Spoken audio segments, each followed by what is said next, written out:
Hook. The man sitting outside the grocery store looked like he'd lost everything. Dirty clothes. An old blanket. A paper cup with only a few coins inside. Everyone walked past him. Some people looked away. Others laughed.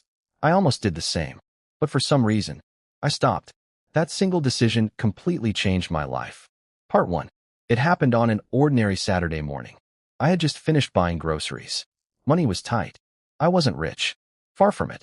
Every dollar mattered. As I walked toward my car, I noticed the old man sitting near the entrance. He wasn't asking for money. He wasn't saying anything. He simply smiled at everyone who walked by. Almost no one smiled back. I reached into my pocket. I found a $10 bill. For a moment, I hesitated. $10 wasn't much, but it was enough for lunch. The old man noticed me looking. "You don't owe me anything," he said with a gentle smile. His voice surprised me. Calm, educated, confident. Not at all what I expected. "I know," I replied. "I just thought you might need it." He looked at the bill, then back at me. Instead of taking it, he asked, "Would you have 5 minutes instead?" I frowned. "What do you mean?" He pointed toward a small cafe across the street. "Buy me a cup of coffee. I'd rather spend 5 minutes talking to someone than take $10 from a stranger." It was such an unusual request that I agreed. We sat in silence for a while. Then he asked me one question. "If tomorrow you lost everything, who would still answer your phone call?" I laughed. "What kind of question is that?" "The most important one you'll ever answer." For the next hour, he didn't talk about money. He didn't ask for help. Instead, he asked me about my family, my dreams, my regrets, the mistakes I'd made. By the time we finished our coffee, it felt like I had known him for years. As we stood up to leave, he reached into his pocket. He handed me a plain white business card. No company logo, no address, just a phone number. And one sentence: "Call me only when you truly need help." I smiled politely. "What's your name?" He looked at me and quietly replied, "You'll find out soon enough." Then he walked away. I never expected to see him again. I was wrong. 3 months later, my entire life fell apart. Part 2. 3 months later, everything collapsed. The company I had worked for nearly 12 years suddenly went bankrupt. On a Friday afternoon, my manager gathered everyone in the warehouse. He didn't even try to hide it. "I'm sorry. We're closing." By Monday morning, I had no job. I wasn't too worried at first. I had some savings. I figured I'd find another position within a few weeks. I was wrong. Weeks turned into months. Every interview ended the same way. "We've decided to move forward with another candidate." Bills kept coming. Savings disappeared. Then my landlord called. "I've waited as long as I can. If the rent isn't paid by Friday, I'll have to ask you to leave." For the first time in my life, I felt completely defeated. That night, I opened my wallet. There wasn't much inside. A few dollars, an old family photo, and the white business card. I had almost forgotten about it. No logo, no name, just one phone number, and one sentence: "Call me only when you truly need help." I stared at it for several minutes. Then I laughed. This is ridiculous. But I had nothing left to lose. I dialed the number. It rang once. Then someone answered immediately. "I've been wondering when you'd call." It was him, the old man. "You remember me?" I never forgot. "I need help." "I know."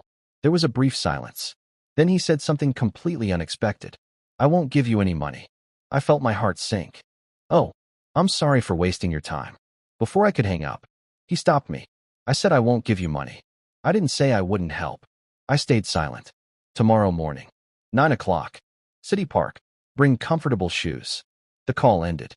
The next morning, I almost didn't go. It sounded crazy, but curiosity won. The old man was already waiting on a park bench. He looked exactly the same. Same worn jacket. Same old shoes. Same calm smile. "You came." "I need a job." He nodded. "I know." Then he handed me 3 sealed envelopes. Each had a number. 1, 2, 3. What's this? 3 people.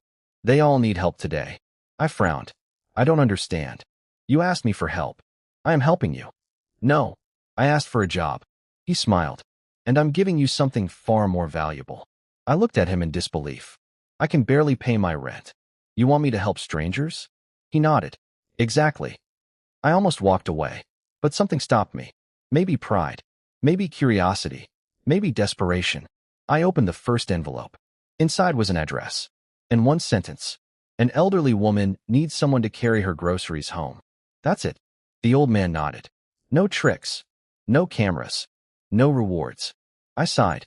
Fine. An hour later, I found the woman. She couldn't have been younger than 80. Her shopping bags were far too heavy. I carried them to her apartment. She tried to pay me. I refused. She smiled. You remind me of my son. He lives on the other side of the country. He calls every Sunday. But it's not the same. Before leaving, she hugged me. It lasted only a few seconds. But somehow, I felt lighter than I had in weeks. The second envelope led me to a small children's hospital. Inside was a little boy sitting alone. His parents couldn't make it that afternoon because they were both working. The nurse smiled. He just needs someone to play chess. I hadn't played in years. We laughed. He beat me twice. When I stood up to leave, he handed me a drawing. It showed the two of us smiling. At the bottom he had written, "Thanks for making today less scary." I folded the drawing and placed it in my pocket. By the time I opened the third envelope, the sun was beginning to set. The address led me to a bridge overlooking the river. There stood a young man, alone, looking over the railing. He wasn't moving. He wasn't crying. He was just staring into the water. I slowly walked toward him. "Beautiful view," I said. He didn't answer. After a long silence, he quietly whispered, "I don't think anyone would notice if I disappeared." My heart froze. Suddenly, I understood why the old man had sent me there. And I realized, this day had never been about finding me a job. It had been about saving a life.